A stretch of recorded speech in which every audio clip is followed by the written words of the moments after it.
22 വർഷം മുൻപ് ഹെലികോപ്റ്റർ തകർന്ന് നടി സൗന്ദര്യ മരിച്ച സംഭവം കൊലപാതകമെന്ന് പോലീസിൽ പരാതി.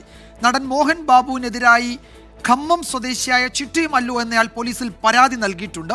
ശ്രീനാഥ് ചന്ദ്രൻ വിവരങ്ങൾ നൽകും മുംബൈയിൽ നിന്ന്. ശ്രീനാഥ്, 22 വർഷത്തിന് ശേഷം, 2 പതിറ്റാണ്ടിന് ശേഷം ഇത് ഒരു കൊലപാതകമെന്ന് ഈ പരാതിക്കാരൻ പറയുന്നതിന്റെ പശ്ചാത്തലം, അടിസ്ഥാനം എന്താണ് ശ്രീനാഥ്? എന്തെങ്കിലും കൃത്യമായ എവിഡൻസ്, തെളിവുകൾ വെച്ചല്ല ഇങ്ങനെ ഒരു ആരോപണം ഇപ്പോൾ ഉയർന്നു വരുന്നത് എന്നതാണ് നമ്മളിപ്പോൾ ഇതുമായി ബന്ധപ്പെട്ട അന്വേഷണം നടത്തിയപ്പോൾ മനസ്സിലാവുന്നത്. ഇപ്പോൾ ഖമ്മം ACPക്കാണ് ഇങ്ങനെയൊരു പരാതി ചെട്ടി മല്ലു എന്ന ആൾ, ഒരു സാമൂഹ്യ പ്രവർത്തകനാണ്, അയാൾ നൽകിയിരിക്കുന്നത്. ഇത് സൗന്ദര്യയുടെ 2004 ഏപ്രിൽ 17 വിമാനാപകടം നടക്കുന്നത്. BJPയുടെ തെരഞ്ഞെടുപ്പ് പ്രചാരണത്തിനായി പോകുമ്പോഴായിരുന്നു ഈ അപകടം. നമുക്കറിയാം ആ ചരിത്രം. അത് വെറുമൊരു അപകടമല്ല, അതൊരു കൊലപാതകമായിരുന്നു എന്നതാണ് ആരോപണം. അതിനുള്ള പ്രധാന കാരണം ഈ മോഹൻ ബാബുവുമായി, തെലുങ്ക് നടൻ മോഹൻ ബാബുവുമായി ഇദ്ദേഹത്തിന് സൗന്ദര്യയ്ക്ക് നേരത്തെ പല കാര്യങ്ങളിൽ തർക്കമുണ്ടായിരുന്നു. ഒരു ഭൂമി തർക്കം ഇരുവർക്കുമിടയിൽ ഉണ്ടായിരുന്നു എന്നതാണ് പറയുന്നത്.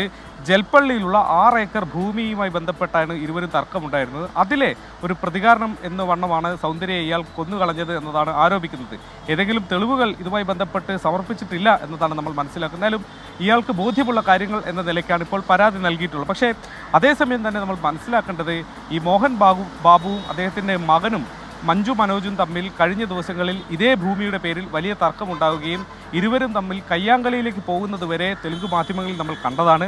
അത്തരമൊരു സാഹചര്യത്തിൽ നിൽക്കെയാണ് ഇപ്പോൾ മോഹൻ ബാബുവിനെതിരെ ഇങ്ങനെ മൂന്നാമതൊരാൾ ഇങ്ങനൊരു ആരോപണവുമായി രംഗത്ത് വരുന്നത്.